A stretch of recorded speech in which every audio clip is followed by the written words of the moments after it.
ابن سینا کا کہنا ہے بغیر بھوک کے غذا نہ کھائیں اور جب بھوک تیز ہو جائے تو بھوکے نہ رہیں۔ بہترین قول ذکر ہے، بہترین فعل عبادت ہے، بہترین خصلت علم ہے۔ قلت عقل کا اندازہ زیادہ بولنے سے ہوتا ہے۔ جب آئے دن تمہاری رائے بدلتی رہتی ہے تو پھر اپنی رائے پر بھروسہ کیوں کرتے ہو؟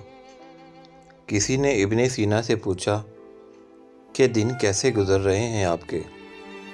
آپ نے جواب دیا، گناہگار ہونے کے باوجود اللہ کی نعمتیں مجھ پر برس رہی ہیں، سمجھ نہیں آتا کہ کس بات پر اللہ کا شکر ادا کروں، نعمتوں کی کثرت پر یا گناہوں کی پردہ پوشی پر۔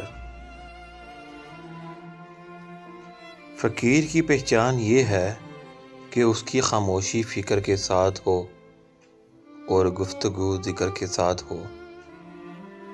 محبت کے لحاظ سے ہر باپ یعقوب اور حسن کے لحاظ سے ہر بیٹا یوسف ہے۔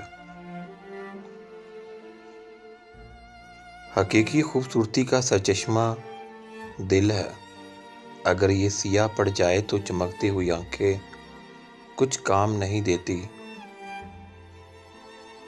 بیماریوں میں سب سے بڑی بیماری دل کی بیماری ہے۔ نظر اس وقت تک پاکیزہ رہتی ہے جب تک یہ اٹھائی نہ جائے۔